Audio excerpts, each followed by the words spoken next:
अऊज़ु बिल्लाहि मिनश शैतानिर रजीम बिस्मिल्लाहिर रहमानिर रहीम रब्बि इश्रह ली सदरी व यस्सिर ली अमरी वहलुल उक़दतम मिन लिसानी यफ़क़हू क़ौली। जितने भी पार्टिसिपेंट्स मौजूद हैं उनको मैं बताना चाहूँगा कि रिफा चैम्बर ऑफ कॉमर्स ने 2 सीरीज़ की शुरुआत की थी वेबिनार्स के ज़रिए। एक सीरीज़ तो हमारी स्टार्टअप बिजनेस के ऊपर जो है ना मुश्तमिल है, जिसका उन्वान हमेशा ये रहता है कि नई एक इंडस्ट्री में बिजनेस करना है तो उस टॉपिक पे हम लोग वेबिनार ऑर्गेनाइज करते हैं। और ऐसी स्टार्टअप की सीरीज चल रही जिसमें हमने बेकरी बिजनेस पे 2 वेबिनार किए, फूड प्रोसेसिंग पे किए और स्टार्टअप का इंट्रोडक्शन किया। ऐसे अलग अलग वेबिनार उस पर हो रहे हैं। और दूसरा स्केल अप बिजनेस, जितने भी बिजनेसमैन हैं जिनके साथ एन नंबर ऑफ इश्यूज हैं जिसकी वजह से वो अपनी बिजनेस को ग्रो नहीं कर पाते हैं, तो ये चैलेंजेस जो है ये काटने चाहिए। जो प्योर कंसल्टेंट हैं जो ऑलरेडी बिजनेस कोडिंग करते हैं उस पर्टिकुलर सब्जेक्ट में या सारे सब्जेक्ट में, वैसे कंसल्टेंट लाया जाए या कोर बिजनेसमैन जिन्होंने वो सारे प्रॉब्लम से गुजरे हैं उनको हम लेके आए जो एक्सपीरियंस पर्सन। तो आज जो हमारा लेक्चर है तो ये कोर कंसल्टेंट साहब सलाउद्दीन भाई, आपकी आवाज बहुत ब्रेक हो रही है, आपका नेटवर्क इशू है। अभी आ रही है?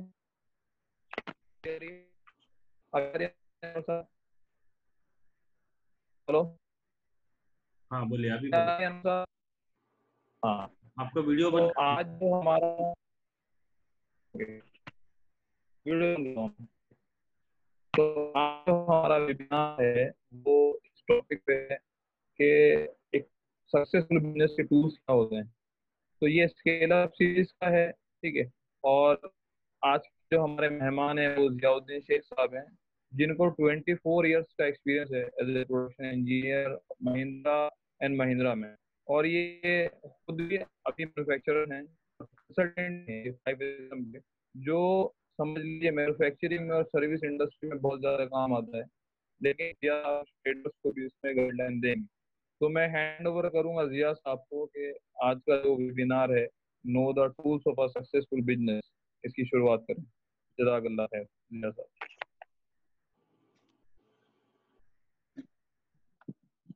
अस्सलाम वालेकुम।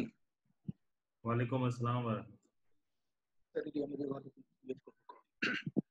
दोस्तों, मैं आपके सामने जियाउद्दीन शेख, जैसा सलाउद्दीन भाई ने मेरा इंट्रोडक्शन दिया है, ये सेमिनार आज का जो है हम ले रहे हैं know the tools of the successful business. और ये टूल जो है मैंने सेलेक्ट किया है, ये फाइस जो है टूल है जो एक बिजनेस को सक्सेसफुल कैसे किया जाए। फाइल जो है ये जापानी एक टेक्नोलॉजी है जो मैन्युफैक्चर इंडस्ट्री में यूज़ किया जाती है और ये बहुत ही वास्ट इस पे पूरे इंडस्ट्रीज में आज पूरी दुनिया में यूज़ हो रहा है। इसका एक थोड़ा सा मैं बैकग्राउंड में चले जाऊं, इंशाल्लाह इस पे थोड़ा फोकस होगा तभी ये पूरी प्रेजेंटेशन लोगों को समझ में आएगा कि फाइल्स मैंने क्यों ये सेलेक्ट किया है। आज हम देख रहे हैं कि पूरी दुनिया में जापान जो है वो बहुत ही प्रोग्रेस कंट्री के तौर पे जाना जाता है। और जापानी जो प्रोडक्ट है, इलेक्ट्रॉनिक है या ऑटोमोबाइल प्रोडक्ट है, वो बहुत ही ड्यूरेबिलिटी और रिलायबिलिटी प्रोडक्ट के तौर पे जाना जाता है और उसको लोग बहुत ही जो है एक अच्छे प्रोडक्ट के तौर पे इस्तेमाल करते हैं। तो ये जो फाइल्स जो है ये जापान का जो है बनाया हुआ ये टर्मिनोलॉजी है जिसको जापान ने अपनी कंपनियों में मैन्युफैक्चरिंग इंडस्ट्री और सर्विस इंडस्ट्री में इसको इम्प्लीमेंट किया था।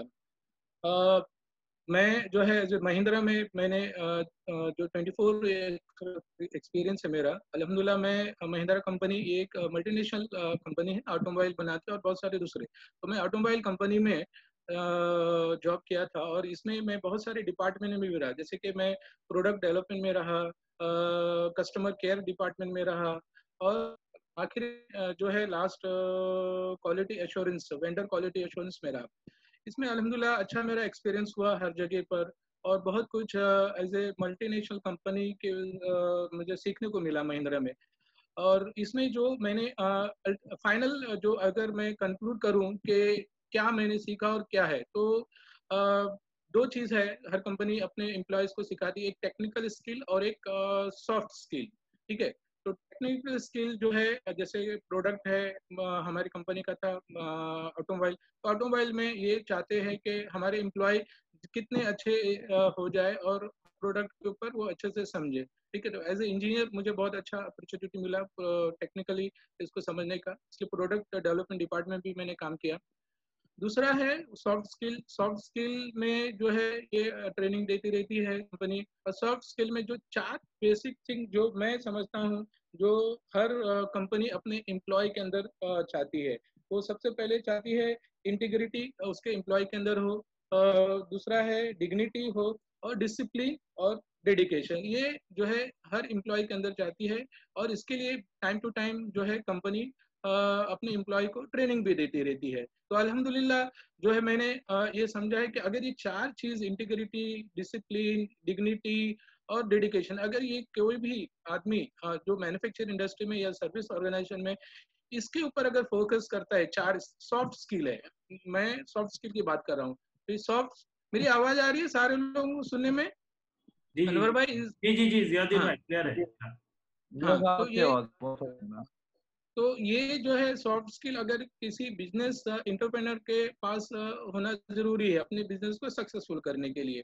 और ये जापानी लोग ने जो है इसको सीख लिया था और इसको हम उनके डे टू डे कल्चर में लेके आ गए थे। तो मैं इंशाल्लाह अभी जो टूल है जो फाइस जो है इसका ये the secret of the successful business करके ये मैंने आज का टॉपिक सेलेक्ट किया है, ठीक है।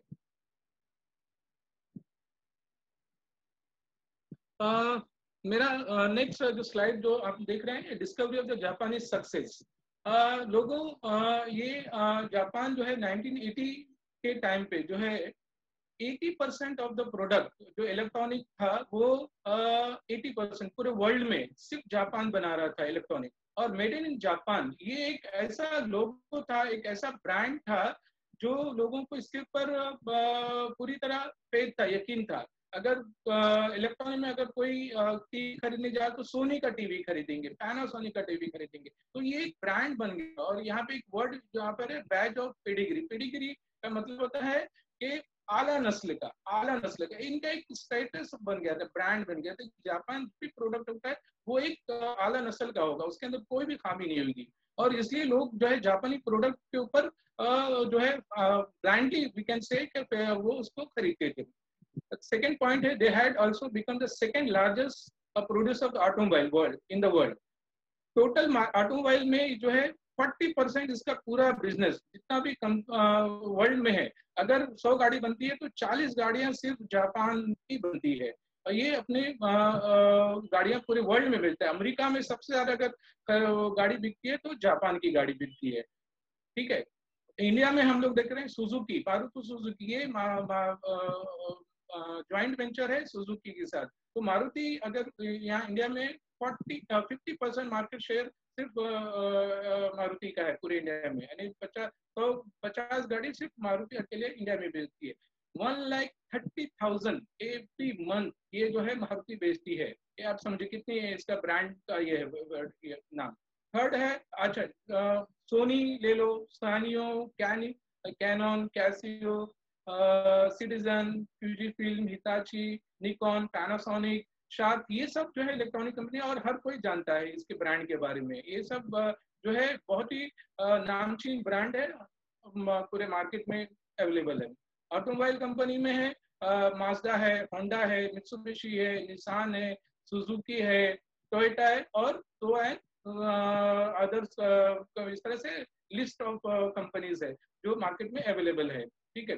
जापान जो है वर्ल्ड का थर्ड लार्जेस्ट आज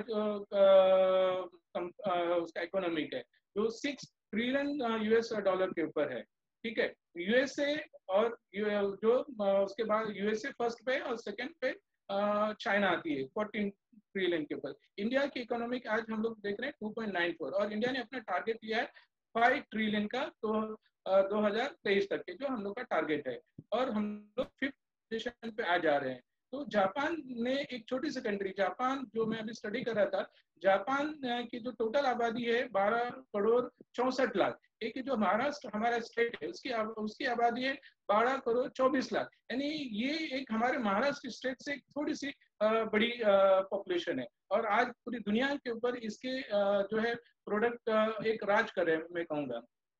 जापान की जो है ये लोगों ने देखा कि ये इनकी कंपनियां, हर कंपनी, ऑटोमोबाइल की कंपनी, इलेक्ट्रॉनिक कंपनी और भी दूसरी कंपनी इतनी आगे क्यों जा रही है, इसके ऊपर लोगों ने रिसर्च करना और स्टडी करना शुरू किया।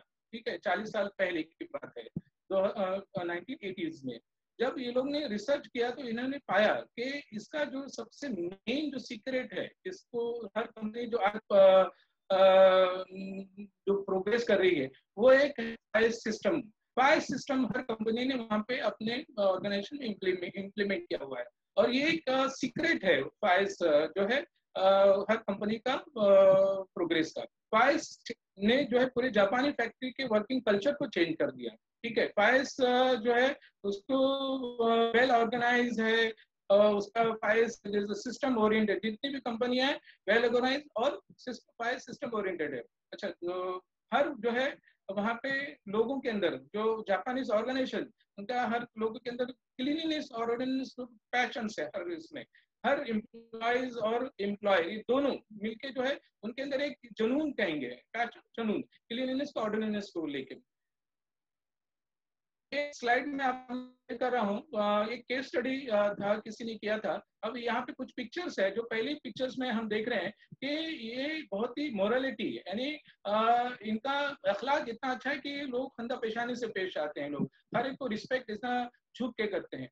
दूसरी स्लाइड आप देख रहे हैं कि यहाँ पे बच्चे लोग जो है स्कूल में इनको जो है सोशल रिस्पॉन्सिबिलिटी क्या होती है वो सिखाया जाता है। यानी हर एक के हाथ में झाड़ू है और क्लीनिंग कर रहे स्कूल के अंदर। तो ये एक सोशल रिस्पॉन्सिबिलिटी के हिसाब से बच्चों को स्कूल के अंदर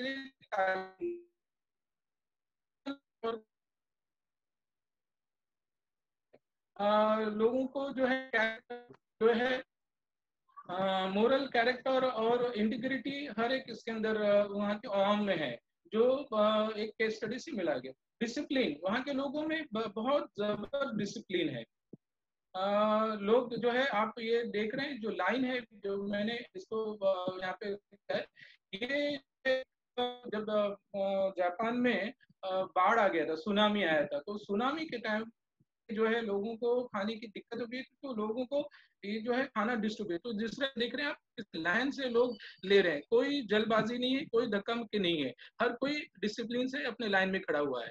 जापान जापान की जो अगर दूसरी केस स्टडी हुई है कि वो लोग किस, यानी 5 चीज यहाँ पे जापानियों का सामने आया। एक मोरालिटी उनका जबरदस्त है, कैरेक्टर्स उनका, शख्सियत अच्छी है, एथिक्स उनके अंदर, अखलाकी इल्म अच्छा है, वैल्यू जो है उसमें शख्सियत की वैल्यू दी जाती है उसको, और इंटीग्रिटी है। ये जो 5 चीज हर जापानी के अंदर पाई जाती है, ये केस स्टडी से सामने आया। जापान जो है एक अच्छा शहर भी है, खूबसूरत शहर है, लोगों के जो है तफरीह के लिए लोग जाते रहते हैं। ठीक है, ये एक नेक्स्ट स्लाइड आप लोग के सामने मैं शेयर कर रहा हूँ।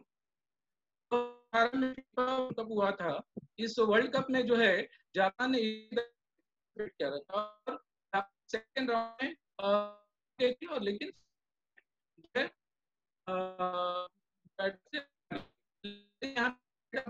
शेयर करने जा, ये जो है ड्रेसिंग रूम है प्लेयर का। ये ड्रेसिंग रूम को लोग जो है बाद में जब दूसरे दिन के अखबार में, टाइम्स ऑफ इंडिया का यहाँ पे देख रहे हैं, टाइम्स ऑफ इंडिया ने इसको अपने पेपर में छापा था कि जब प्लेयर जो है जापान के इस रूम से, ड्रेसिंग रूम से गए, तो उन्होंने हर चीज को वेल ऑर्गेनाइज करके रखा था, हर जहाँ पे जो चीज रहनी चाहिए वहां पे रखा था, कोई चीज को डिस्टर्ब करके नहीं रखा था। यानी ये दूसरा जो प्लेयर टीम आने वाली है उस टीम को कोई तकलीफ न हो, इस तरह से हर चीज को रखे गए थे, जैसे उनको मिली थी उसी तरह से उन्होंने छोड़ के भी गए हैं। ये यहाँ पे जापानी के कल्चर में, उनके फुटबॉल के जो हारी हुई टीम है हम समझते हैं कि हमारी टीम का मोरल बहुत ही डाउन हो रहता है, लेकिन हमने देखा कि इनके एथिक्स, इनकी जो ब्लड में इस तरह था कि ये जब गए वो ड्रेसिंग रूम छोड़ के, तो जैसा उनको मिला था उसी तरह से वो ऑर्गेनाइज अरेंज करके गए। ये दूसरी स्लाइड आप देख रहे हैं, और भी है यहाँ पे फोटोज है। ये जापानी जो है फैंस की फोटो है।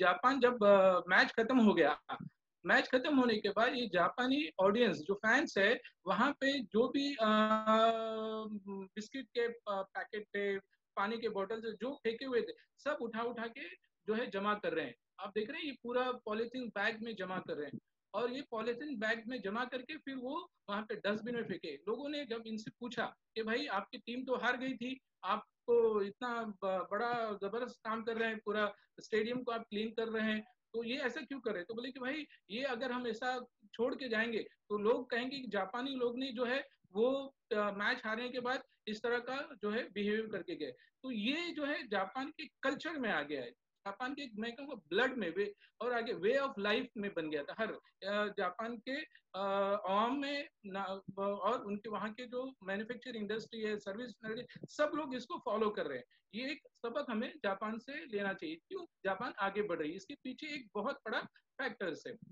अच्छा, ये फायर्स इस क्यों लाया गया, कंपनी ने फायर्स क्यों लाया, इसका बिहाइंड इसका आइडिया क्या था? तो इसका आइडिया क्या था कि क्वालिटी, सेफ्टी एंड प्रोडक्ट, ये तीन चीज जो है इनको फोकस करना था। हर कंपनी को यही चाहिए, क्वालिटी चाहिए, सेफ्टी चाहिए और प्रोडक्टिविटी चाहिए। ये तीन जो है मेन जो है आइडिया था फायर्स के लाने का। थर्ड सेकंड पॉइंट है to improve the housekeeping technique, housekeeping को अच्छे से हो वहाँ पे। हर कंपनी में जो है ये आज हम अपने यहाँ पे देख रहे हैं, जितने भी मैं बहुत सारे विजिट किया हूँ, हाउसकीपिंग बहुत ही यानी एक कोई प्रायोरिटी नहीं है किसी भी कंपनी के लिए, लेकिन वो जापानियों ने ऐसे 40-50 साल पहले हाउसकीपिंग टेक्निक को इम्प्रूव किया। Worker must have conductive working environment उनको मिले वर्कर को, ठीक है। तो फिर है improve the material handling and material storage enhancement technique, उनकी कैसे अच्छी हो जाए। फिर team building among the workman, workman में आपस में मेल से कैसे काम करे, एक टीम बिल्डिंग कैसे इन्वायरमेंट पैदा हो, ये एक थीम था जो फायर्स को लाने का। फिर सेकंड पॉइंट है मेरे यहाँ पे, problem encounter at the work place. आप हर दिन अपने काम पे क्या प्रॉब्लम फेस करते हैं? हाई एब्सेंटिज्म फेस करते हैं, मोटिवेशन डीमोटिवेट एम्प्लॉय होता है, डिस्कार्डेड क्लटर्ड इन्वायरमेंट रहता है, मिस्टेक और एरर हमेशा होता रहता है वहाँ पे, है ना। रिजेक्शन रिवर्क, हर रोज रिजेक्शन होता है, रिवर्क होता है पार्ट्स में, ये है ना हर रोज हम फेस करते हैं। अंडर यूटिलाइज वर्कर्स सही तरह से जो यूटिलाइज नहीं होता है, मशीन डाउन टाइम ज्यादा जाता है, हाई मेंटेनेंस होता है, यानी ये रोज के एक जो है मैन्युफैक्चरिंग इंडस्ट्री या सर्विस इंडस्ट्री इसको रोज हमेशा अपने कंपनी में फेस करती है, और ये जापानी लोग भी पहले फेस करते थे, ठीक है। फायर सिस्टम जब इम्प्लीमेंट हुआ तो उससे बेनिफिट क्या हुआ, लोगों को उससे बेनिफिट क्या मिला?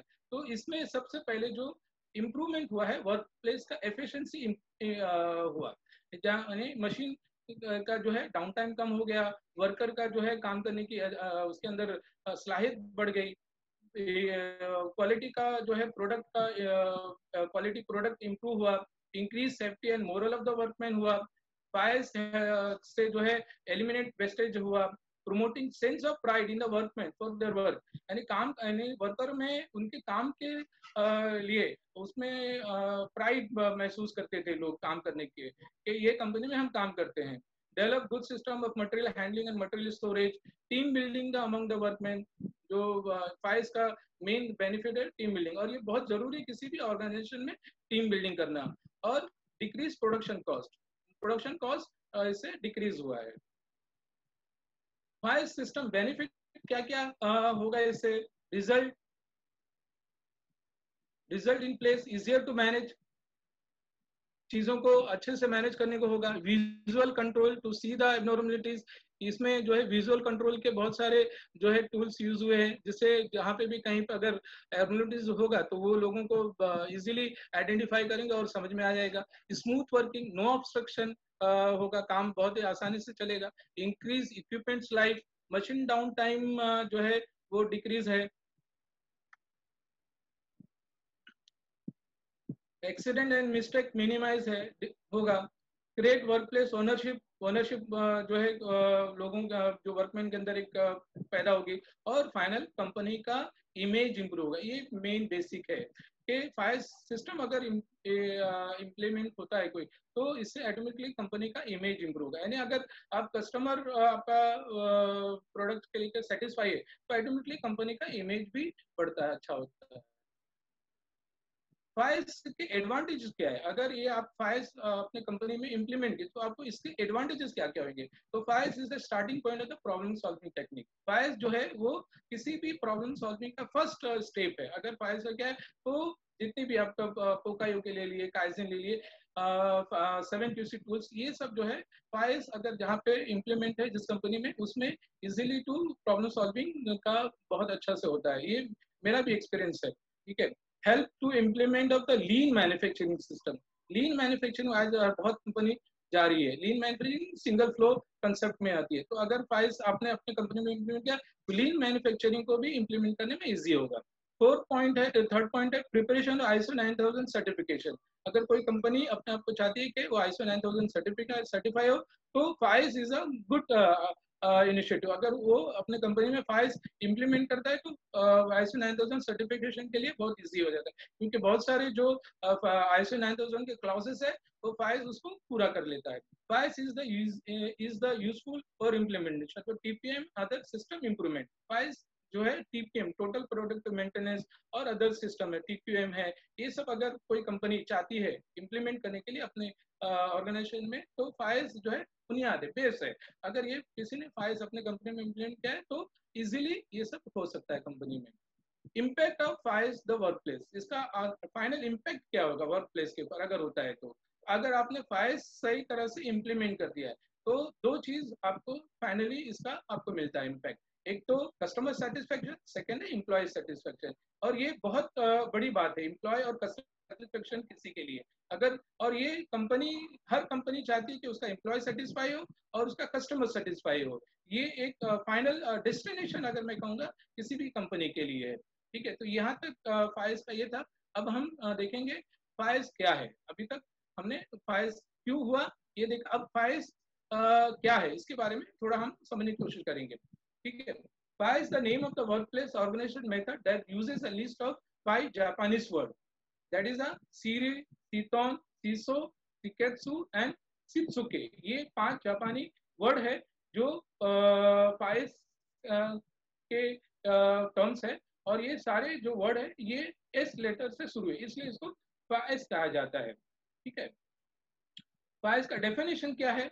इसमें आप देख रहे हैं ये एक टेबल है, इसमें जापानीज टर्म में फर्स्ट है सीरी। सीरी का इंग्लिश ट्रांसलेशन टाइडीनेस किया हुआ है। इंग्लिश इसका फाइल्स टर्म है शॉर्ट करना। उसका डेफिनेशन है through away rubbish and unrelated material. आप, हेलो, आपकी मेरी आवाज आ रही है? हेलो अनवर भाई। हाँ जी, हाँ भाई, परफेक्ट, गो अहेड, कंटिन्यू नहीं, कंटिन्यू। रोके बोले थे। हाँ, यहाँ पे जो फर्स्ट है सीरी, सीरी का मतलब है शॉर्ट, शॉर्ट करना मतलब throw away rubbish and unrelated material, जो आपको आपके वर्क प्लेस पे जरूरी नहीं है, जो वो मटेरियल आप उसको फेंक दे, दैट इज सीरी। सेकेंड है सीटोन। सीटोन का मतलब होता है ऑर्डरलीनेस। उसका इंग्लिश फाइव टर्म्स है सेट इन ऑर्डर या systematic arrangement, that is set things in proper place for quick retrieval and storage. चीज जो है वो आपको इमीडिएट मिल जाए और स्टोरेज आपका सही तरह से हो, सेट इन ऑर्डर उसको कहा जाता है। थर्ड है सीसो, उसका मतलब है क्लीनिनेस, मतलब है इंग्लिश में उसका फाइल्स लिया गया है शाइन। तो clean the work place, clean the work place, everyone should B janitor. Janitor का मतलब होता है रखवाला, रखवाला, देख रेख करने वाला, यानी हर कोई जो है वर्क प्लेस के ऊपर वो क्लीनिनेस के लिए वो रिस्पॉन्सिबल है और उसका रखवाला है, ठीक है। फोर्थ है सिकेत्सु। सिकेत्सु का मतलब होता है स्टैंडर्डाइजेशन। इंग्लिश में उसका टर्म है स्टैंडर्डाइज। डेफिनेशन है standardise the way of the maintaining cleanliness, यानी आपको जो भी आपने ये तीन जो एस है, सीरी, सीटोन, सीसो, इसका स्टैंडर्डाइज करना है आपको अपने वर्किंग के हिसाब से। आपकी जो कंपनी जो का आपका काम करे उसको स्टैंडर्डाइज हर चीज को करना है। फिफ्थ है सित्सुके, का मतलब है डिसिप्लिन।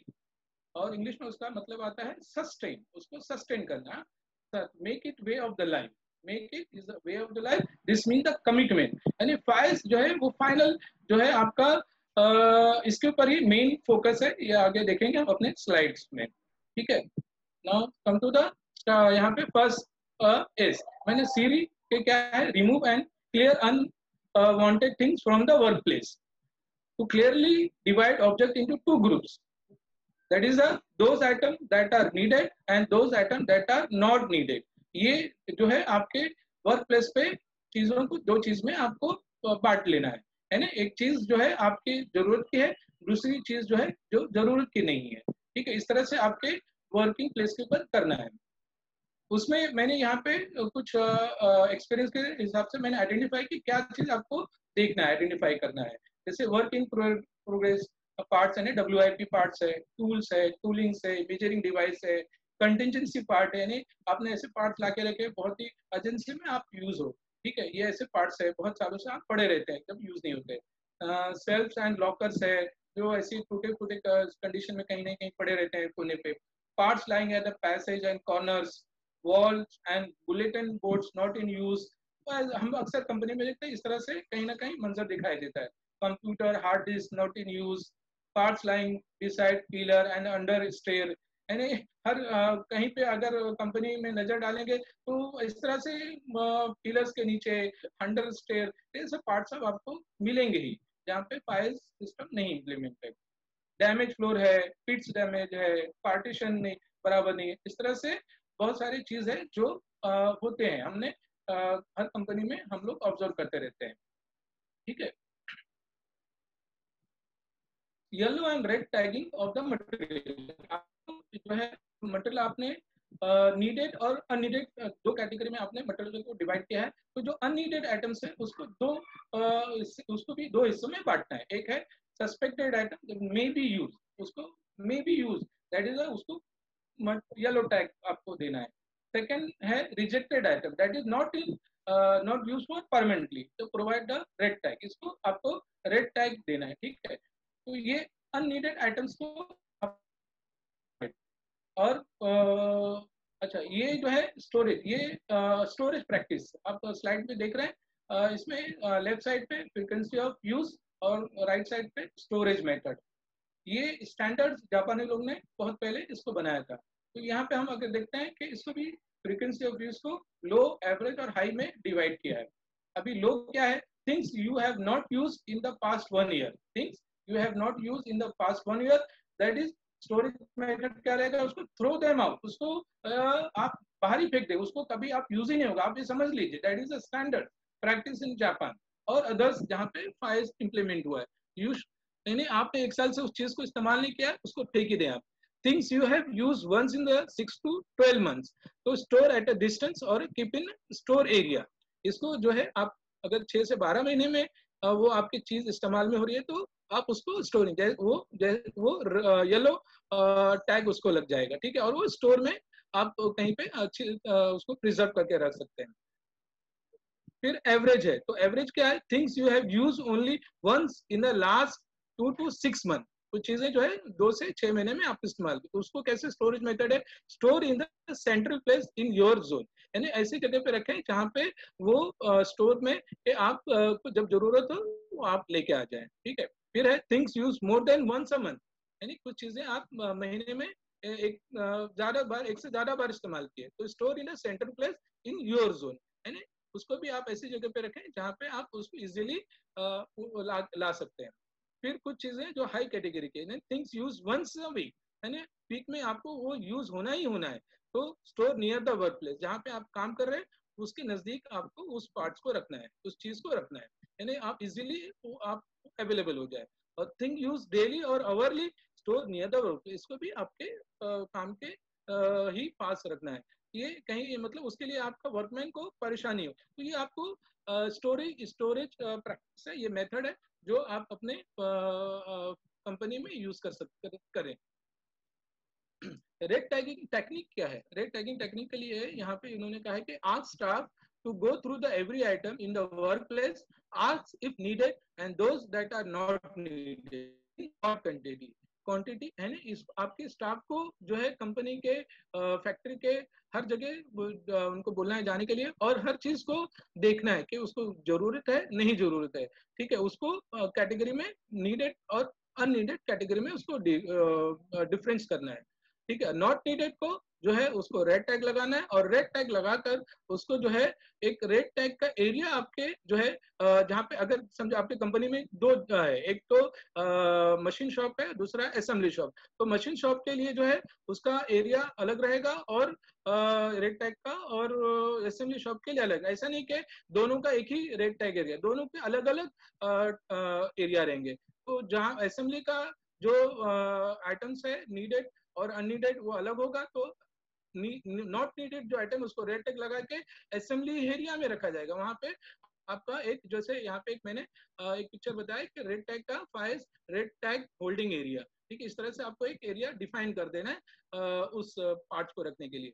फिर उसका जो है डिसीजन आपको 1 वीक के बाद लेना ही है। 1 वीक के अंदर जो मैनेजमेंट है वहाँ का और वहाँ के जो वर्कर्स है जो उसको रिलेटेड टू काम करने वाले, उसको डिसाइड करना है कि ये हमको आइटम चाहिए या नहीं चाहिए।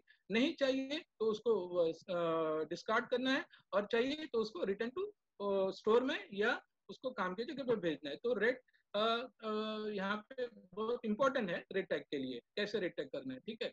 सेकंड हम लोग देख रहे हैं सेकंड 2S यानी seiton, set in order, a place for everything and everything in place। ये इंग्लिश का बहुत अच्छा मुहावरा है कि जो है जगह हर चीजों के लिए और हर चीज उसकी जगह पे होना चाहिए। ये जो है इस फिलॉसफी के ऊपर जो है आज सारे फाइल्स डिपेंड हुआ है, ठीक है। तो हर चीज जो आपने रख ली है उसको एक जगह दीजिए और उसको जगह को उसका इस्तेमाल हो उसके लिए, ठीक है।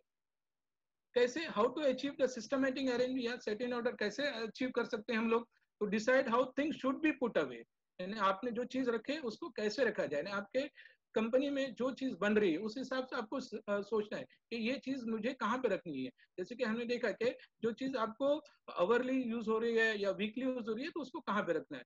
Decide where the things belong, वो चीज कहाँ से बिलोंग कर रही है, यानी आपका जो है मशीनिंग एरिया से बिलोंग कर रही है या फिर असेंबली एरिया से बिलोंग करिए। तो ये आपको देखना है, यानी क्लियरली आपको समझ में आना चाहिए आपके वर्कमैन को।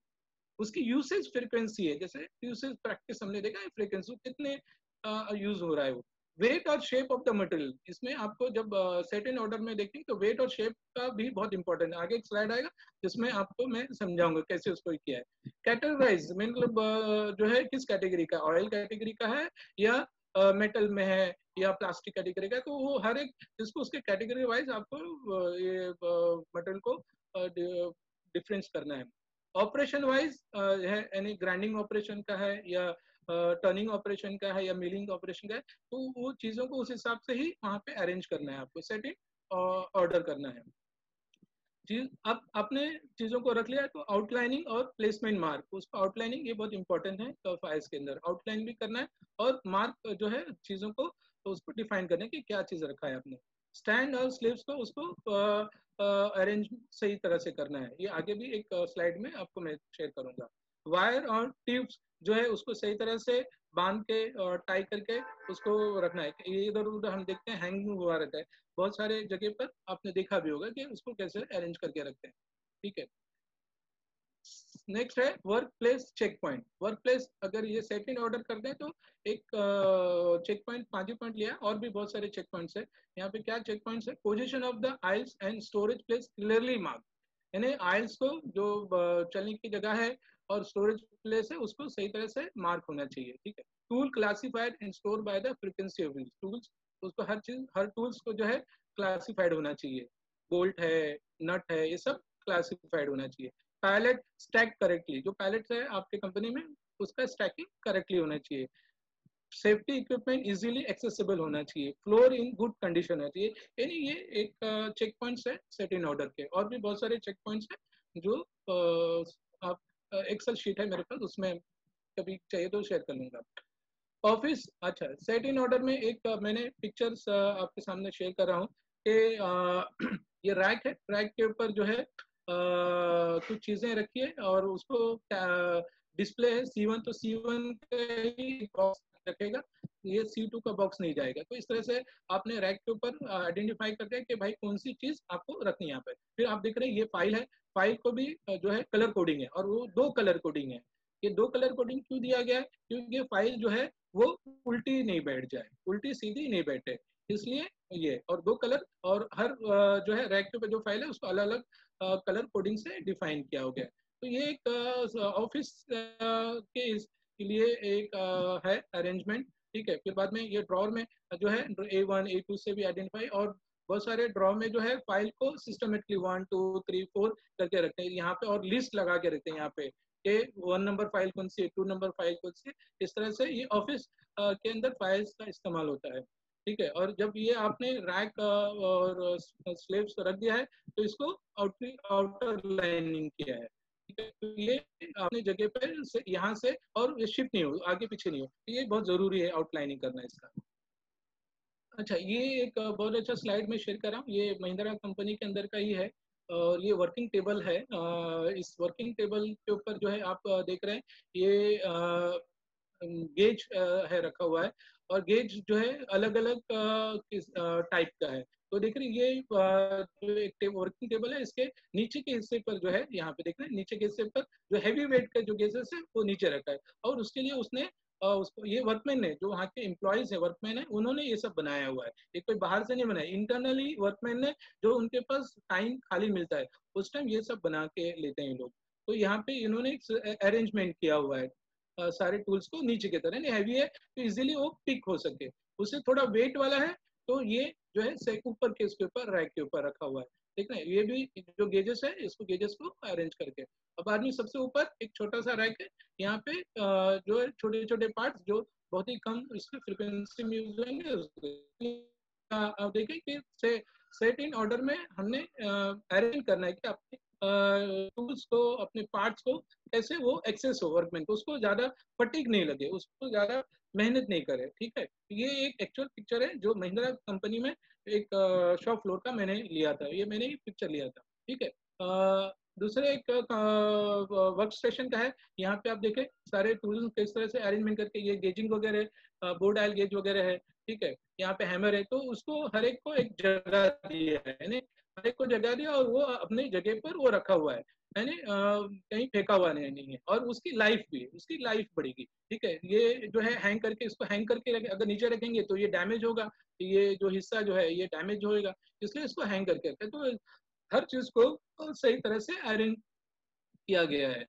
ये एक स्लाइड में आप देख रहे हैं, ये ट्रॉलीज है, ट्रॉलीज को जो है अपने इसका जगह पर, ये जो एक चैनल बनाया है, वो चैनल के अंदर आके ट्रॉली रखा हुआ है, यानी ट्रॉली, और वो भी उसके साइज के हिसाब से। यहाँ पे जो है उसको स्लाइडिंग होने के लिए एक ट्रैक दे दिया, वो स्लाइड होके उसी तरफ जाएगा, अंदर ही जाएगा वो, और बाहर की तरफ नहीं रुकेगा। तो हर जो है शॉप में जिस तरह का उनका रिक्वायरमेंट है उस हिसाब से इन्होंने वो ट्रॉलीज के लिए एक जगह बना दी है, ठीक है। ये एक जो है टैंक है, ऑयल टैंक मशीन का, इसको कवर करके रखा है, और उसको जो है कहीं डैमेज ना हो तो चीजों को सही तरह से ऑर्गेनाइज किया है। ये एक स्लाइड में आप देख रहे हैं सारे जो टूल्स है किस तरह से ऑर्गेनाइज किए हुए हैं, यानी बहुत अच्छा सिस्टमेटिक, इसको सिस्टमेटिक अरेंजमेंट करेंगे। हाँ, ये एक जो है जैक है, इसको भी एक लाइनिंग किया हुआ है, रखा हुआ है, पैलेट को सही तरह से रखा हुआ है, पार्ट्स को ऊपर सब आइडेंटिफाई नाम के साथ है कि क्या साइज का है। मतलब एक जब फाइल्स आप इम्प्लीमेंट करेंगे तो आपको ये सब भी आपको समझना है कि आपकी चीजों को किस तरह से रखें, ठीक है। यहाँ पे आप देखिए ये आइल्स को जो है किस तरह से मार्किंग किया हो गया है, पूरे तरह से स्टैंड्स रैक्स है, तो हर एक को मार्किंग करके रखा गया है। ये बहुत अच्छा एक स्टोरिंग प्रैक्टिस है यहाँ पे। दूसरा आप ये देखिए यहाँ पे जो है इलेक्ट्रिक बोर्ड्स है जो हजार्ड्स टाइप के, तो इसके सामने कोई भी पार्ट नहीं रखा, इसको मार्किंग कर दिया गया कि इसके सामने कुछ भी नहीं रखना है, सारी चीज को ऑर्गेनाइज करके रखा गया है, ठीक है। मेरी आवाज सुनने में आ रही है सबको? हेलो अनवर भाई। जी जी जी, या भाई, ओके भाई, क्लियर ना? या क्लियर क्लियर, गो अहेड, थोड़ा आप माइक नजदीक पकड़िए बस। ओके ठीक है। तो ये जो है इस तरह से और चीजों को ऑर्गेनाइज करके और सेट इन ऑर्डर करके रखा है। थर्ड है 3S, मतलब सीसो, मतलब शाइन। शाइन का मतलब हमने देखा है कि clean work place complete so that there is no dust on the floor, machine and equipment. हाँ, यानी आपको सिर्फ शाइन यानी क्लीनिंग नहीं करना है, इस तरह से क्लीन करना है कि आपके जो फ्लोर पे कोई कचरा नहीं हो, मशीन पे कोई डस्ट नहीं हो, इक्विपमेंट को पूरी साफ सफाई हो।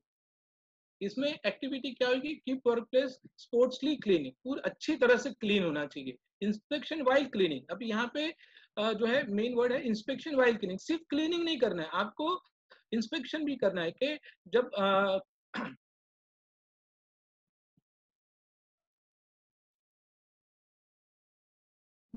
आपको जो है इंस्पेक्शन करते वक्त उसको क्लीन करते वक्त इंस्पेक्शन भी देते हैं, यानी वहां पे कुछ लीकेज तो नहीं हो रहा है, कोई वाइब्रेशन तो नहीं है, टूटा नहीं। ये बहुत इंपॉर्टेंट पॉइंट है शाइनिंग का। इसमें लोग सिर्फ क्लीनिंग के लिए बस जस्ट हम झाड़ू लिए, पोंछ लिए और वो क्लीन हो गए, ये नहीं। इसका असल मतलब होता है कि आप प्रिवेंटिव मेंटेनेंस जैसा काम कर रहे हैं, उसको जो है बड़ा जो कुछ हादसा हो उसके पहले ही आप उसको अटैक कर लें। फिर fine minor problem while cleaning, ये जो है कंटिन्यूटी है ना। आपको छोटे प्रॉब्लम है, जैसे कि अगर लीकेज हो रहा है तो लीकेज को आप उस वक्त रोक लेना है कि कहीं बड़ा तो हादसा नहीं हो जाए। Reduction in the machine time, इससे क्या सक्सेस होगा, मशीन टाइम जो है आपका रिडक्शन होगा। इंडिकेटर क्या है, reduction in number of accident, accident नहीं होगा इससे। ठीक है, ये शाइन के इसमें आता है।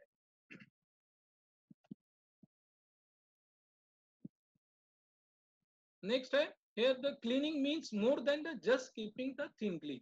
यानी यानी अभी जब मैंने कहा कि सिर्फ क्लीनिंग नहीं, इससे ज्यादा है, यानी आपको इंस्पेक्शन भी करना है। ठीक है, cleaning should be view from the visual inspection. ये हमने जो है जो क्लीन किया है तो उसको लगना चाहिए कि विजुअल इंस्पेक्शन से आपका ये लीकेज हो रहा है या क्रैक है यहाँ पे, ये आप अंडरस्टैंडिंग कर पाए जब क्लीनिंग के टाइम पे। Preventive measures should be taken to tackle the problem of dust, germs, burst, leakage। यानी आपको प्रिवेंटिव मेजर करना है कि मशीन के ऊपर जो भी डस्ट है, जर्म्स है, बर है, उसको एलिमिनेट करते जाना है। सिर्फ आप उसको क्लीन ही नहीं करना है, while clean you should inspect also. ठीक है, root cause of the problem should be identified and should be eliminated. और उसका लीकेज का रूट कॉज जो है उसको आपको समझना है कि लीकेज हो रहा है तो कहाँ से हो रहा है, उसको उसी वक्त है आपको खत्म करना है। ऐसा नहीं कि उसको कपड़ा बांध के रख दिया। मैं अक्सर कंपनी में देखता हूँ जहाँ पे लीकेज है तो उसको एक कहीं पे गंदा कपड़ा पड़ा है उसको बांध कर, और वो लीकेज होता रहता है, फ्लोर भी वहाँ पे खराब होता रहता है, फिर वहाँ पे कभी स्लिपरी हो जाता है तो एक्सीडेंट होता है। तो ये सब जो है आपको जब भी क्लीनिंग कर रहे हो तो उस टाइम आपको देखना है कि क्या कहाँ से लीकेज हो रहा है, उसका रूट कॉज तक जाना है। ठीक है, नेक्स्ट है devote 5 minute every day for cleaning your work area and work place. आपको 5 मिनट यहाँ से कम से कम 5 मिनट आपको देना ही है आपके वर्क प्लेस को क्लीनिंग के लिए।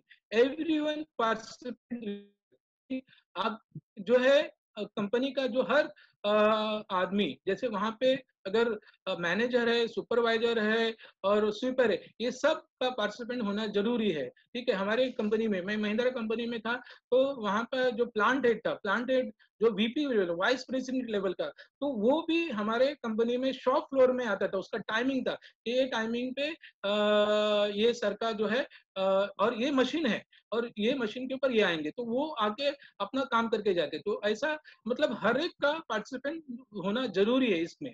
ठीक है, divide area into zone, zone में डिवाइड करिए, आगे आएगा स्लाइड और डिटेल में बात करेंगे।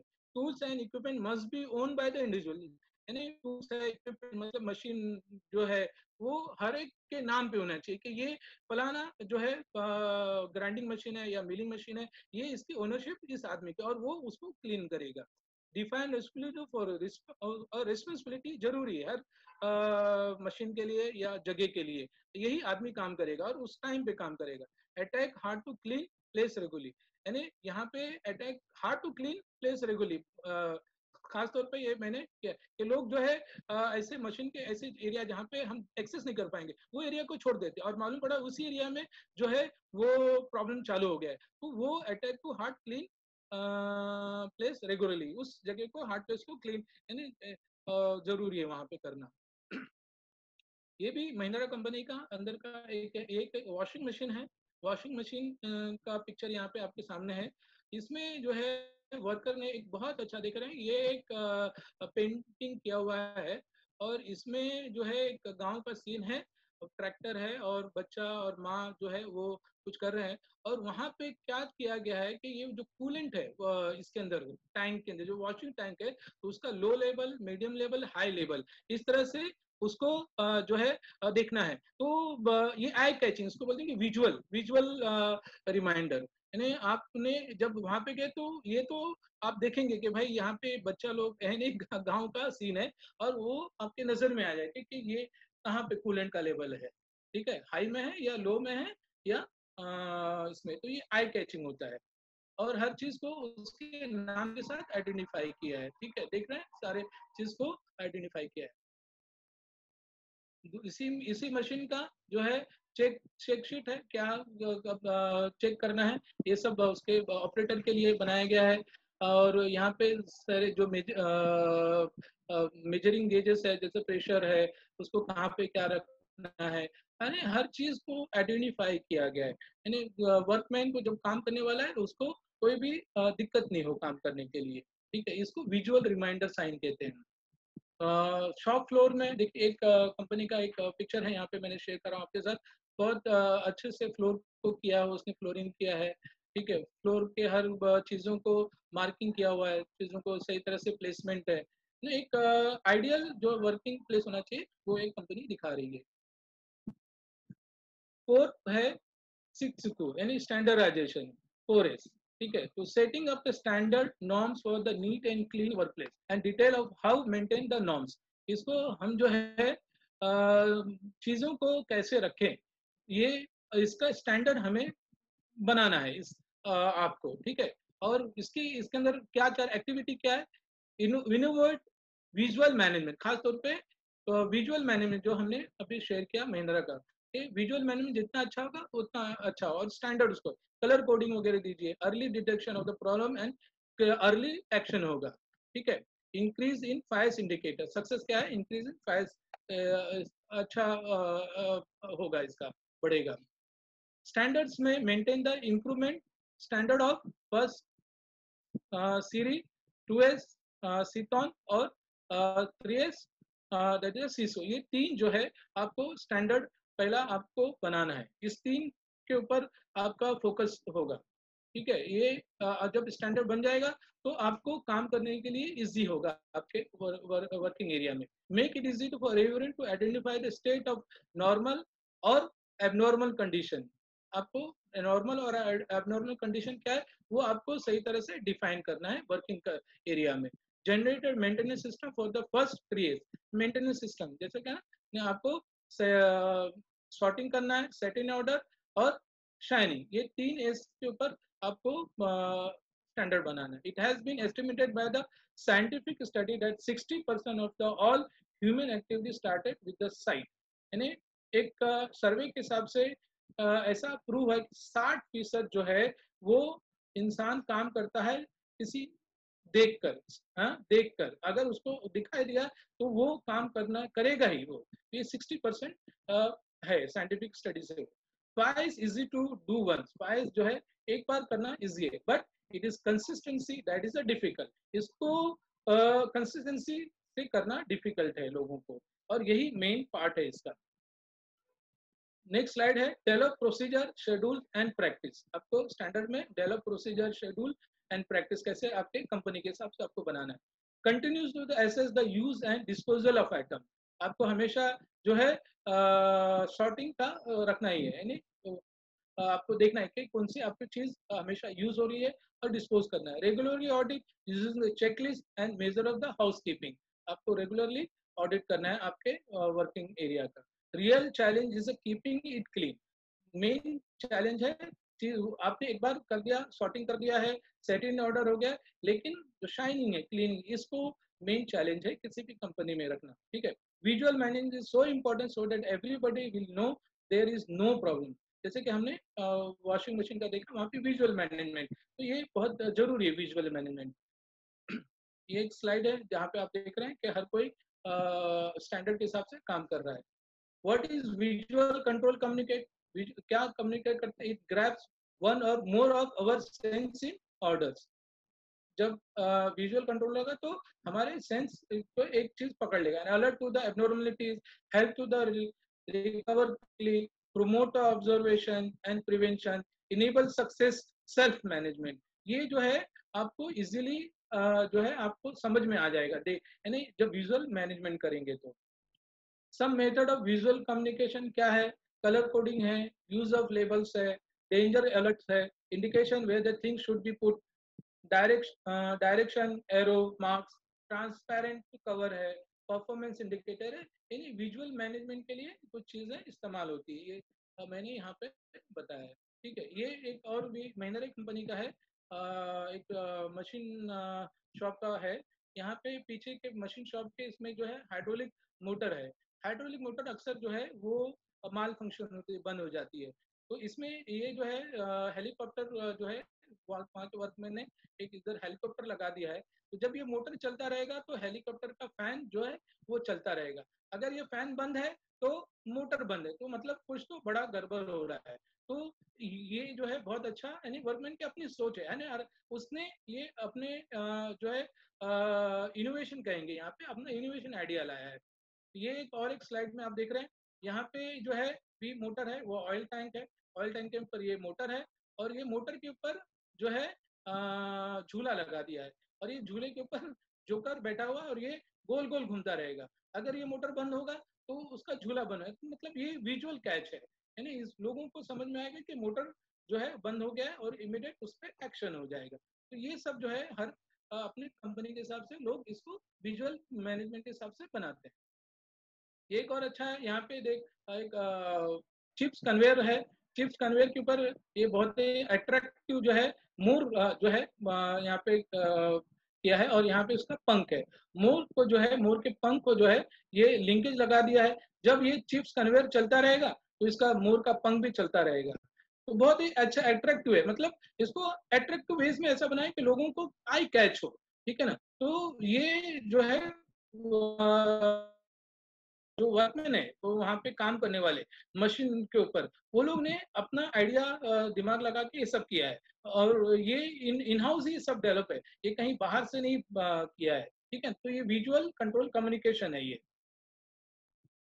स्टैंडर्डाइजेशन में जो है सम एवरीडे विजुअल मैनेजमेंट में एग्जांपल है traffic signal, zebra crossing, direction arrow, electric danger sign, ये सब जो है विजुअल मैनेजमेंट के एग्जांपल्स मैं आपको शेयर कर रहा हूँ।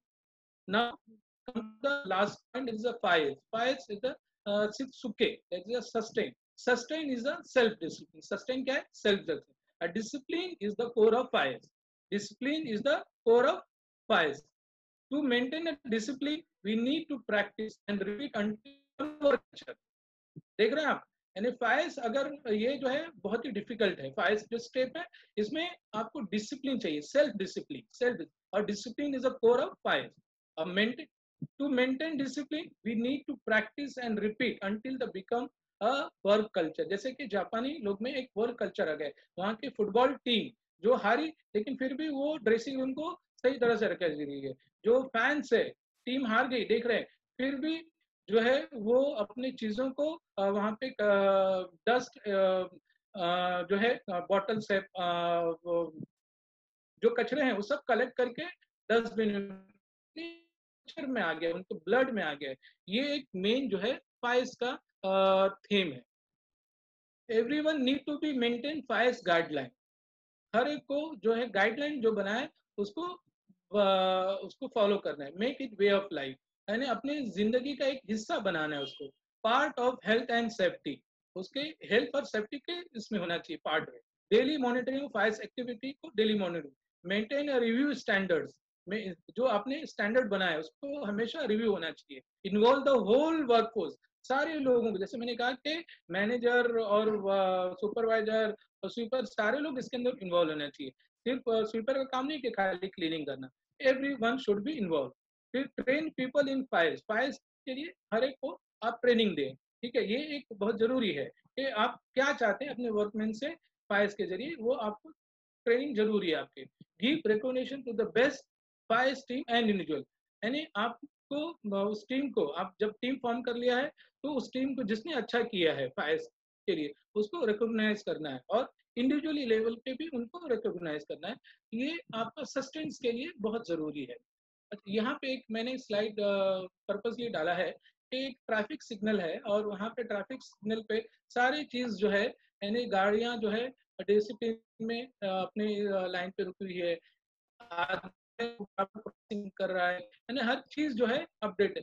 लेकिन आप दूसरी स्लाइड आप देख रहे हैं कि उसको जो है ना ट्रैफिक ऑफिसर जो है मॉनिटर कर रहा है। मतलब आप अगर डिसिप्लिन ला रहे हैं तो आपको मॉनिटर करने वाला भी होना चाहिए। आप ये नहीं सोचे कि सब डिसिप्लिन में हो गए, नहीं, उसको भी मॉनिटर करने वाला होना चाहिए, जैसे कि ट्रैफिक हवलदार मॉनिटर कर रहा है ट्रैफिक सिग्नल के ऊपर, ठीक है। तो ये सस्टेन के लिए बहुत जरूरी पॉइंट है।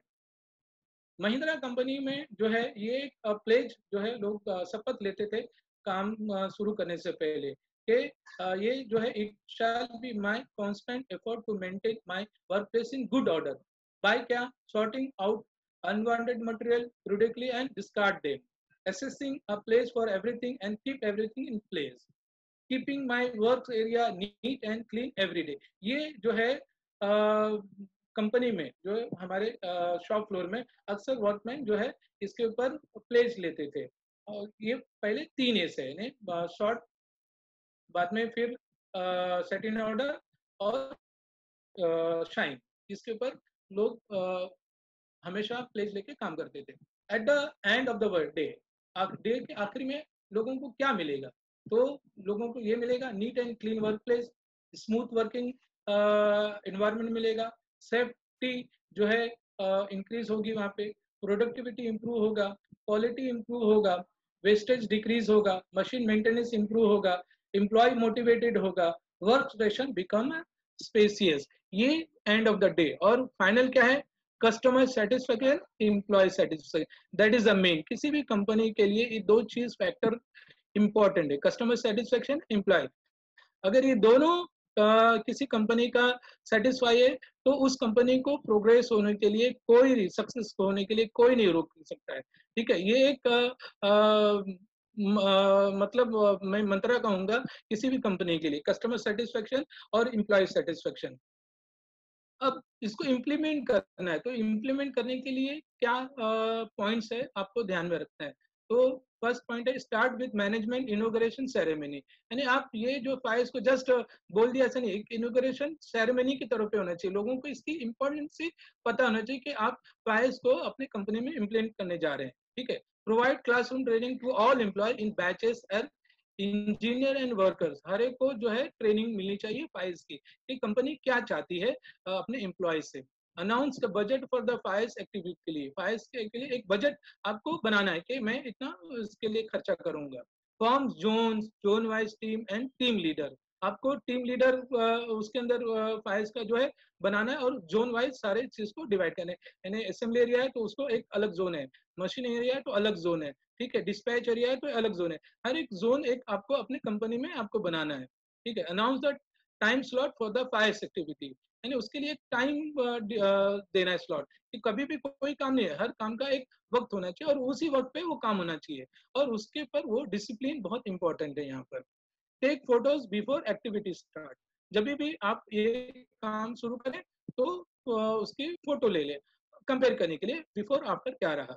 Use check sheet and prepare the activities, check sheet आपको यूज करना है और उसका एक्टिविटीज रिपोर्ट बनाना है। रिव्यू एक्टिविटी विद टीम के साथ रिव्यू करना, हमेशा जो है फाइल्स जो टीम है आपकी उसको साथ रिव्यू करना है, ठीक है।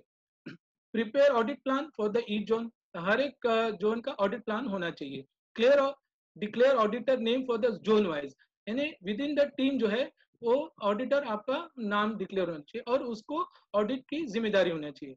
Audit summary report with month wise audit summary report बननी चाहिए। Review with plant head and five S coordinator, जो प्लांट हेड है उसको रिव्यू करना चाहिए और फायर्स कोऑर्डिनेटर के साथ उसका रिव्यू होना चाहिए जो आपका फायर्स कोऑर्डिनेट करेगा। Declare based zone for the month, उस मंथ का जो है कौन सा जोन है, यानी मशीनिंग का है या असेंबली का है या स्टोर का है, किस जोन ने अच्छा काम किया उसको मंथ ऑफ डिक्लेयर करना चाहिए। Declare best improvement for the month, declare man of the month and give the rewards and recognition.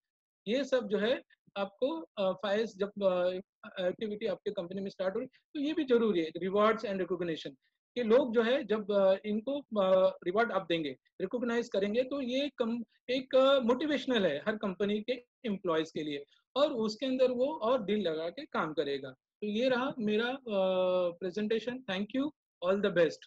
मैं अनवर भाई से करके क्वेश्चन आंसर का we can take a session. ये जज़ाकल्लाह जिया भाई। इंशाल्लाह हम लोग अभी जो है क्वेश्चन आंसर्स लेंगे। फॉर्मेट वही रहेगा हमारा जो रूटीन रहता है। फर्स्ट ऑफ ऑल अपना नाम रिनेम कीजिए ताकि हमको पता चले कि सवाल कौन पूछ रहे हैं। सेकेंडली आपको अपना वर्चुअल हैंड रेज करना है। पार्टिसिपेंट्स कॉलम नीचे आपके पार्टिसिपेंट्स कॉलम में आपको रेज हैंड ऑप्शन आएगा। जब आप पार्टिसिपेंट्स क्लिक करेंगे तो अपना जो सवाल है अगर तो वहाँ पे रेज हैंड ऑप्शन है, उसको क्लिक करेंगे तो हमको पता चलेगा कि आपको सवाल पूछना है। फिर हम लोग बारी बारी सबको अनम्यूट करके सवाल पूछने का मौका देंगे इंशाल्लाह। भाई अल्हम्दुलिल्लाह बहुत अच्छा सेशन रहा, वेरी इंफॉर्मेटिव। ये मुझे ये वन साइड बैठा था अभी इसके लिए जो है क्लासरूम सेशन होता है जो इंटर्न होते रहता है, ठीक है। ये ड्राई एक सेशन तरह से मैं कहूँगा लोगों के लिए रहा। देखते हैं कितना लोगों को समझ है। हर बेटा था।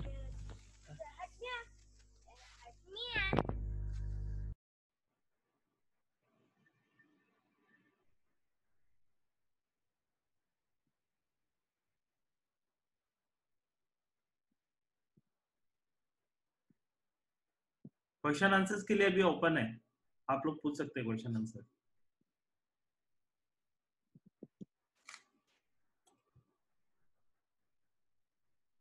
जी अकबर हुसैन साहब आपका सवाल पूछिए।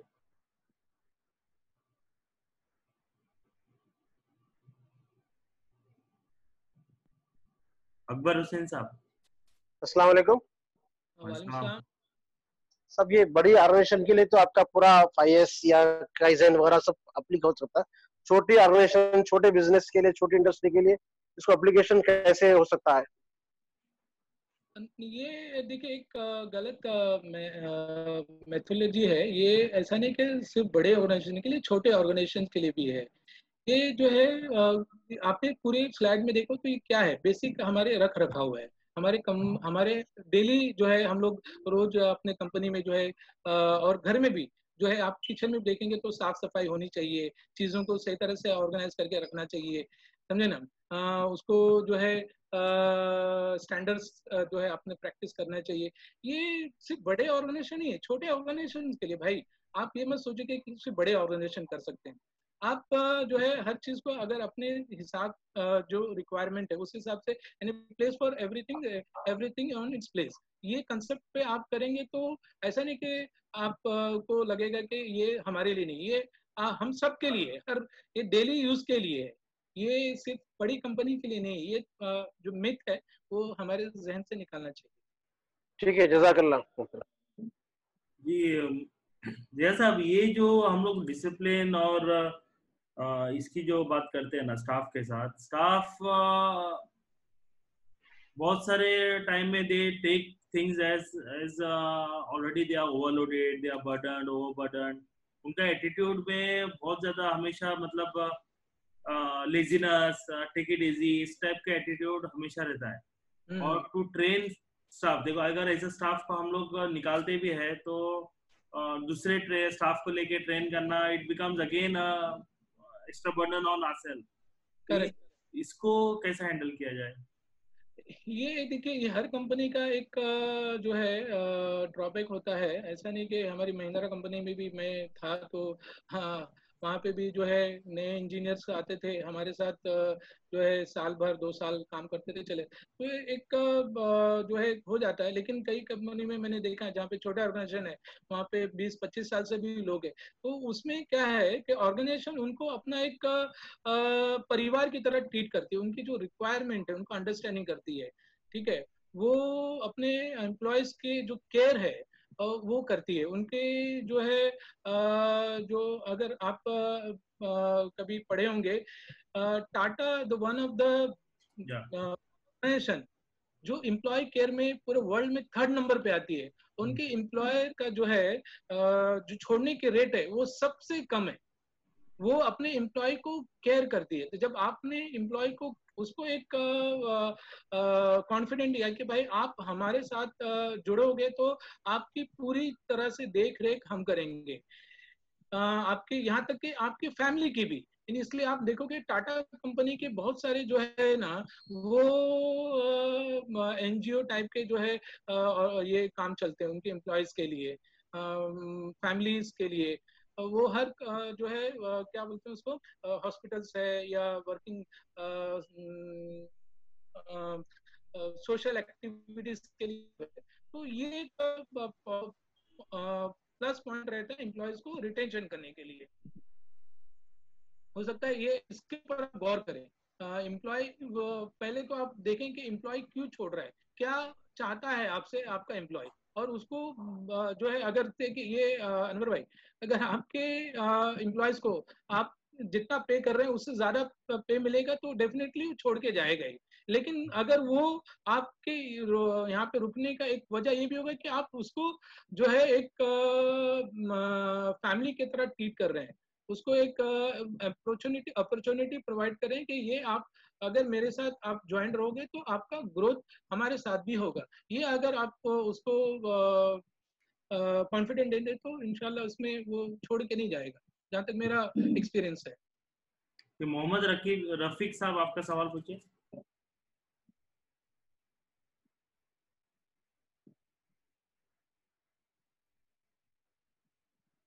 मोहम्मद रफीक साहब,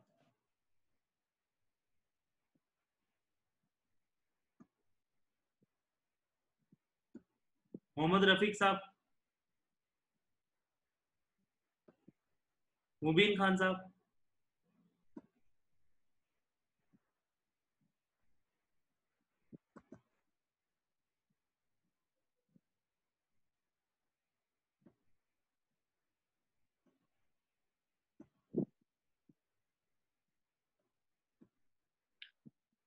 हेलो। हाँ जी तारिक फिरोज साहब, आप पूछिए सवाल। जी अस्सलाम वालेकुम जिया भाई। पूछिए। वालेकुम सलाम। जी जिया भाई, बहुत बहुत शुक्रिया आप तमाम लोगों का, बहुत ही शानदार प्रोग्राम। और मैं तो खैर मेरा ऑफिस रिलेटेड जॉब है, तो मुझे लगता है कि शायद ये जो आपका जो प्रेजेंटेशन है इंशाल्लाह ताला ऑफिस में भी हमारे काम आ सकता है। हमारी एक छोटी सी मतलब फैक्ट्री भी यहाँ पर। तो जिया भाई, आपने जो सीरी में जो सॉर्टिंग बताए, तो सॉर्टिंग में जो कलर कोड यूज जी किए गए हैं, तो क्या ये स्टैंडर्ड कलर्स है, जैसे yellow blue green, for example जैसे हॉस्पिटल्स में होता है जो कोड यूज होते हैं वो फिक्स कलर होते हैं, तो ये जो कलर आपने बताए क्या ये स्टैंडर्ड कलर है या हम दूसरे इसको अपने हिसाब से चेंज भी कर सकते हैं? शुक्रिया। नहीं नहीं, है स्टैंडर्ड कलर्स आते हैं। इसको जब भी फैक्ट्री में जो है अब प्रोडक्शन के लिए जो है वो हेलो। रेड कलर ही, ठीक है, जो WIP पार्ट है उसके लिए येलो कलर यूज होगा हर और जो स्टॉप है जहाँ पे चीजें रुकी हुई है वो येलो से ही मार्किंग होगा। तो अच्छा वो जो है स्टैंडर्ड्स है, ऐसा नहीं कि अगर ऑर्गेनाइजेशन में अच्छा आप हैं अच्छा। तो उसको कलर कोडिंग होता है, वो भी लिस्ट है कलर कोडिंग का, आपको उस हिसाब से यूज करना चाहिए ये। और बहुत उसमें शुक्रिया जिया। हमारे जो है फैक्ट्री में जो थे हम लोग, तो ऑफिस स्टाफ थे, तो ऑफिस में भी हम लोग जो फाइल्स इम्प्लीमेंट करते थे। हमारे जो चेयर है, चेयर का एरिया डिफाइंड था, हमारे टेबल का है, यहाँ तक कि लैपटॉप लैपटॉप को हम कहाँ पे रखना है, जब हम अपने डेस्क पे रखेंगे तो भी मार्किंग है कि ये जगह पर डेस्क लैपटॉप रहेगा, ये जगह पर जो है हमारा पानी का बोतल रहेगा। मैंने वो पिक्चर था मेरे पास, शेयर नहीं किया। तो ये इस तरह से जो है ऑफिस में भी है मतलब आप अपने ड्रॉ में जो पेन है, पेंसिल है, रबर है, उसके लिए भी बजाते जो है आप एक अच्छा जो है अरेंज कर सकते हैं। बहुत टाइम में हमें चाहिए पेंसिल तो हमें मिलती नहीं है, तो आप उसको एक ड्रॉ में उसको बना के, तो ये ऑफिस ऐसा नहीं कि सिर्फ शॉप फ्लोर पे या मैन्युफैक्चर, ये ऑफिस के लिए भी यूज होता है और किया है ऑफिस में ये सब। जी जी जी, बहुत बहुत बहुत शुक्रिया जिया भाई। जी मुबीन खान साहब, आपका सवाल पूछिए। अस्सलाम वालेकुम। वालेकुम सलाम। मेरे 2 सवाल है और एक सजेशन है। पहला सवाल तो मेरा ये है कि जापानीज लोग का वर्किंग एटीट्यूड और इंडियन लोगों का वर्किंग एटीट्यूड में काफी डिफरेंट नजर आता है, तो इस हिसाब से क्या ये प्लान इंडिया में इम्प्लीमेंट हो सकता है? दूसरा सवाल है, ये छोटी कंपनीज जो है, एसएमईज जो है, इसमें भी ये इम्प्लीमेंट हो सकता है क्या? और तीसरा मेरा एक सजेशन है, क्या ये जो प्रोग्राम है इसको एक ट्रेनिंग सेशन के, जब कोविड-19 खुल जाएगा, ये सारी चीजें लॉकडाउन खुल जाएगा, तो ये ट्रेनिंग के तहत अगर ये प्रोग्राम लिए तो ये ज्यादा बेनिफिशियल रहेगा। हाँ, जज़ाकल्लाह मोमिन साहब, आपने सवाल पूछा और आप इंडस्ट्री से बिलोंग करते, जो मैंने आपके 2-3 प्रोग्राम भी सुने। देखिए ये हम लोग सब ह्यूमन बीइंग, जापान में भी जो इंसानी रहता है और इंडिया में भी इंसान रहता है, ठीक है। वहाँ के जो वहाँ के जो पॉलिटिकल इन्वायरमेंट और कल्चर थोड़े डिफरेंस है, लेकिन अगर चाहेंगे तो कोई भी इम्पॉसिबल नहीं है। मैं अपनी कंपनी का, महिंद्रा कंपनी में मैंने 24 साल मैंने काम किया और मैंने जब भी 1993 में मैंने ज्वाइन किया था कंपनी, उस टाइम कंपनी जो है एक तरह से जो आप गैरेज था, उस तरह का एक काम करने का एटमॉस्फेयर था। मतलब जब गाड़ियाँ असेंबली होती थी तो उसको पुश करके, हाथ से ढकेल करके जो है वो किया जाता है। लेकिन जब ये रेवोल्यूशन आया तो कंपनी ने बीपीआर, बिजनेस प्रोसेस री इंजीनियरिंग, एक लेकर और पूरी कंपनी को अलग तरह से इन्वायरमेंट बनाया और वो एक कंपनी का एक काया पलट कह सकते हैं हम लोग, कि हम वहाँ पे, और हम सबको ट्रेनिंग दिया गया, ठीक है। बाद में धीरे धीरे टीपीएम आया, टोटल प्रोडक्टिव मेंटेनेंस, उसके अंदर फिर जो है ये फायर सिस्टम आ गया। फायर सिस्टम वो टीपीएम के थ्रू आया है और इसके लिए जापानी जो है कोऑर्डिनेट करता है, उसके लिए जापान से स्पेशल टीम आती है जो ऑडिट करती है। तो ये मुबिन साहब, ऐसा नहीं कि सिर्फ जापानी करते, ये हर मुल्क आज कर रहा है, हर मुल्क में। और ये जो है आपके अगर ऑर्गेनाइजेशन को बढ़ना है तो डिसिप्लिन आपके अंदर आना ही है। अगर आपके अंदर डिसिप्लिन नहीं आ रही है तो मतलब आप उसके लिए सीरियस नहीं है किसी काम के लिए। तो ये फायर्स भी जो है वो उसी के ऊपर सस्टेन, देखिए हमने क्या डिसिप्लिन है, ये आप अगर जो है आपके अगर डिसिप्लिन नहीं है तो you can not move forward, ये एक फैक्टर है। और दूसरा जो आपने ट्रेनिंग सेशन, मैं अल्हम्दुलिल्लाह 2 एक कंपनी को मैंने कंसल्टेंसी भी देता हूँ और वो अभी फिलहाल तो नहीं है, वहाँ पे बज़ाब्ते क्लासरूम ट्रेनिंग करके करता था। तो ये इंटरेक्शन सेशन है और इसमें जो है बज़ाब्ते हर कंपनी एक जो है वो हायर करती है फायर्स कोऑर्डिनेटर को, और वो बहुत सारी कंपनियां कर रही हैं। और एमएसएमई जो कोल्हापुर इंडस्ट्री बेल्ट है, बहुत सारी कंपनियां फायर्स को इम्प्लीमेंट किए हुए जो ऑटोमोबाइल से रिलेटेड कंपनी है। शुक्रिया। जवाब दिया होगा मोमिन खान साहब। जज़ाकल्लाह, जज़ाकल्लाह। जी रफीक साहब, आपका सवाल पूछिए। रफीक साहब।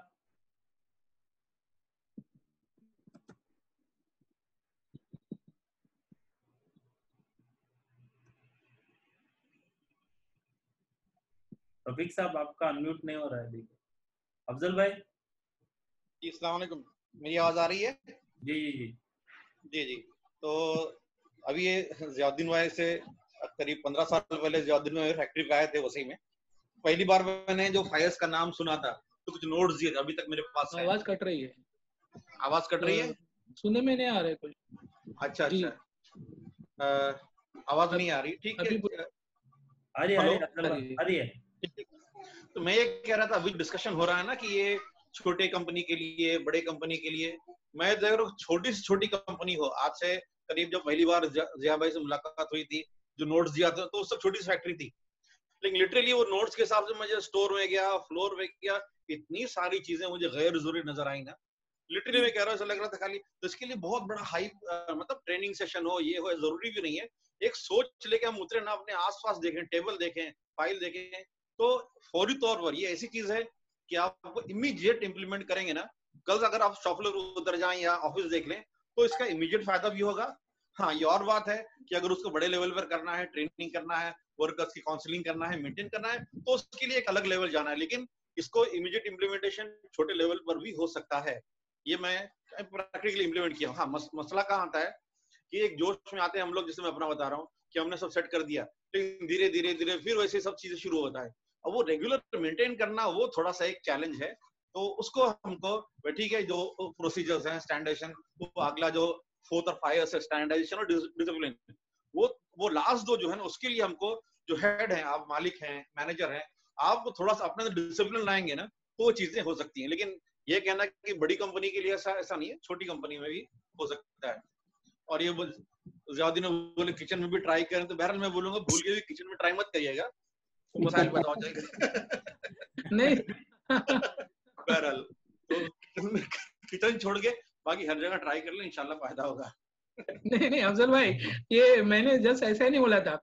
एक कंपनी को मैं वहाँ पे कंसल्टेंसी दे रहा था, तो कंपनी की अलग बात है, घर का किचन मुझे लगा आप घर में सुधारने जाएंगे ना मसला हो जाएगा। बहरहाल ठीक है। अफजल भाई कहना चाह रहे हैं कि बार बार करना पड़ेगा किचन में। ठीक है, जज़ाकल्लाह। नहीं अफजल भाई, आपने सही कहा कि ये जो है टॉप मैनेजमेंट की तरफ से ड्रिवन है।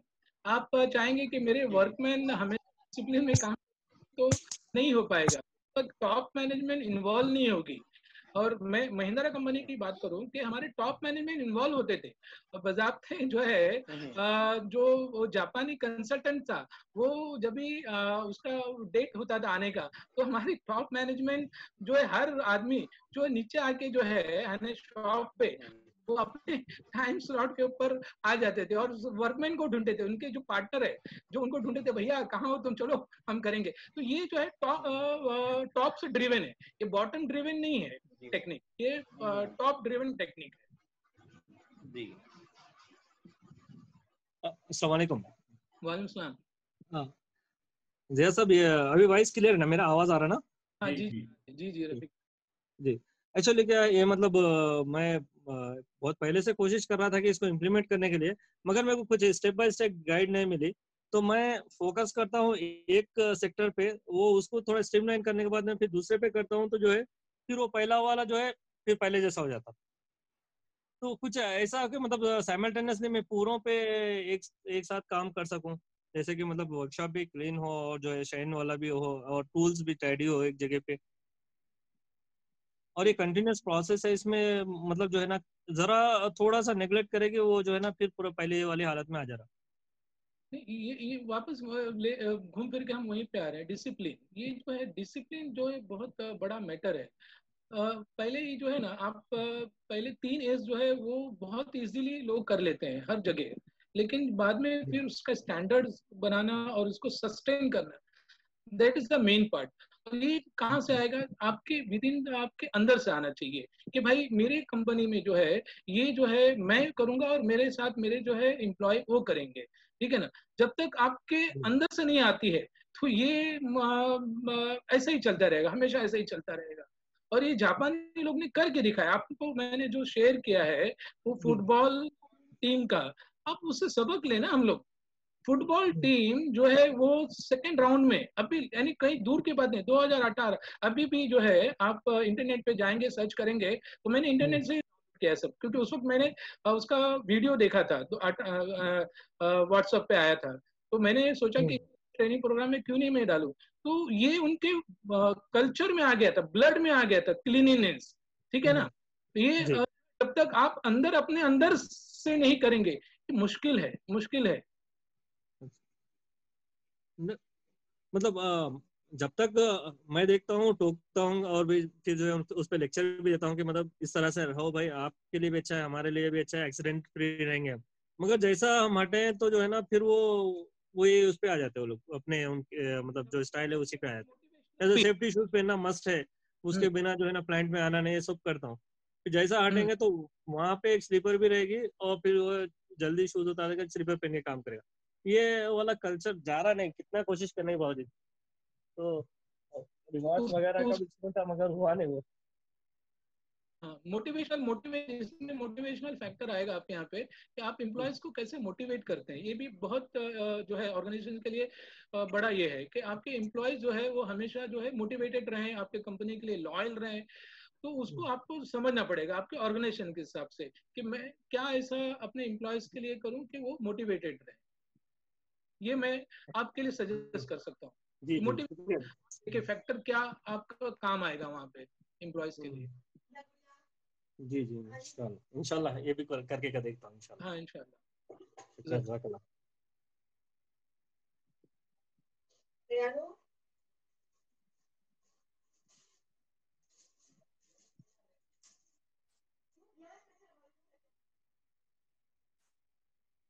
अनवर भाई हेलो। हाँ सॉरी मेरा म्यूट था। मजहर साहब आप सवाल पूछ सकते हैं। जी अस्सलाम वालेकुम वरहमतुल्लाहि वबरकातुहू। वालेकुम सलाम रहमतुल्लाहि वबरकातुहू। जी जिया साहब, मैं मजहर रेहान बियामानी औरंगाबाद से बोल रहा हूँ। जी और आप मेरी फैक्ट्री में 2-3 बार आए हैं महिंद्रा के थ्रू। मैं देवगिरी का वेंडर हूँ, तो मल्टीटेक इंजीनियर्स। ओके हाँ देवगिरी में मैं विजिट कर रहा था। जी तो मैं असल में अभी जो भाई ने एक सवाल पूछे कि वर्कर्स का जो बता रहे थे कि वो नहीं, आपने उसका रिप्लाई दी कि मोटिवेशन आपको करना पड़ेगा, मोटिवेट करना। इसका एक एग्जांपल देना चाह रहा हूँ मैं कि हम लोग भी जो है देवगिरी क्लस्टर के थ्रू, लीन क्लस्टर के थ्रू, हम उसी के क्लस्टर के मेंबर हैं। जब हमने 5 इयर्स हमारी फैक्ट्री में इम्प्लीमेंट किया और हमने शाइन के लिए जब हमारी मशीन्स को क्लीन करना, सारी चीजें मेंटेन करना, तो उसमें सारे वर्कर नहीं कर रहे थे, सिर्फ एक ही लड़का कर रहा था, रेगुलरली मेंटेन किया था। हमने सिर्फ ये किया कि उसको हर 15 डेज के बाद मैंने उसको जो है एक मिठाई का डब्बा और एक फूल देना शुरू किया कि वो मेंटेन बराबर कर रहा है सारी चीजें। उसके बाद हुआ ये कि रफ्ता रफ्ता जो है 1 महीने के बाद ये हो गया कि दूसरा भी शर्मा शर्मी में अब उसको स्टार्ट करने लगे और अब जो है वो रेगुलर प्रैक्टिस बन गई है। तो इस तरह के कुछ मोटिवेशनल आपको कुछ चीजें करना पड़ेगा, तभी आप ये चीजें कर सकते हैं। ये मैं उसका जवाब देना चाह रहा था। बहुत अच्छा एग्जाम्पल, बहुत यही है आपके एम्प्लॉयज को मोटिवेटेड भी करना बहुत जरूरी है। और मैं इंडियन कल्चर में यही पार्ट मिसिंग रहता है। हम अपने एम्प्लॉयज को मोटिवेट नहीं करते। हम चाहते हैं हमारा एम्प्लॉय हमको सब कुछ दे दे, लेकिन हम एम्प्लॉयज को क्या देंगे वो नहीं हम देखते हैं। मसर भाई ये आप ग्राइंडिंग करते थे क्या? जी सिलेंड्रिकल ग्राइंडिंग का मैं बोला थोड़ा सा मुझे टाइम दो, बोला ना अभी आप बोल रहे हैं तो इसलिए वो अच्छा मुलाकात हुई हमारी। चलिए बहुत अच्छी मेरी आप मेरे फैक्ट्री पे आए, इत्तेफाकन मुलाकात नहीं हो पाई, लेकिन गैबाना तारुफ काफी हुई, एक बहुत बात भी हुई आपसे। तो अच्छा। वो तारुफ था आपसे मेरा। अच्छा ठीक है। जी और किसी का सवाल है? नहीं तो हम लोग सेशन को क्लोज करेंगे इंशाल्लाह। Already we are 9-10। अगर कुछ जिया साहब, अगर कुछ मुझे गाइड वगैरह मिल सकती है स्टेप बाय स्टेप इम्प्लीमेंट करने की, या फिर नेट पे कुछ लिंक्स, तो जरा प्लीज शेयर करिए ना। हाँ आपका जो है एक बुक्स है जो फायर सिस्टम्स के ऊपर है, व्हाट्सएप पे आप मेरे को ये कर दीजिए तो मैं आपको भेज दूंगा बुक का डिटेल। इंशाल्लाह जिया भाई का नंबर शेयर करेंगे हम लोग। अच्छी बात, ठीक है, शुक्रिया। ठीक है फिर इंशाल्लाह सलाउद्दीन भाई आप कंक्लूड कर लीजिए। ठीक है, किसी का कोई सवाल नहीं है ना? ठीक है, तमाम तारीफें अल्लाह ही के लिए हैं और तमाम शुक्रगुजारी अल्लाह की है जिसने इस वेबिनार को कामयाब बनाया। जिया साहब ने काफ़ी अच्छा और काफ़ी मतलब डिटेल प्रेजेंटेशन दिया, तो जिया साहब के लिए काफ़ी शुक्रगुजार हैं। एक हमारे सेमिनार में आप आए थे एज ए पैनलिस्ट, आज वेबिनार में पूरी तरह से फुल मौका मिल पाया इतने साल बाद। और तमाम पार्टिसिपेंट्स के भी शुक्रगुजार हैं जिन्होंने इस पे लब्बैक का, हमने जो भी स्टार्टअप सीरीज और स्केल अप सीरीज चला रहे हैं, तो सारे पार्टिसिपेंट्स अपनी चॉइस के हिसाब से टॉपिक पे जुड़ते हैं। और अनवर साहब जो हमारे होस्ट हैं उनके लिए शुक्रगुजार हूँ परफॉर्मेंस की तरफ से। अब हम लोग ट्यूसडे को वापस वेबिनार में मुलाकात करेंगे स्टार्टअप सीरीज की नई टॉपिक के साथ। तब तक के लिए अल्लाह हाफिज, जज़ाकल्लाह खैर, अस्सलाम वालेकुम। अस्सलाम वालेकुम, जज़ाकल्लाह जिया साहब। जज़ाकल्लाह आप लोग सबका।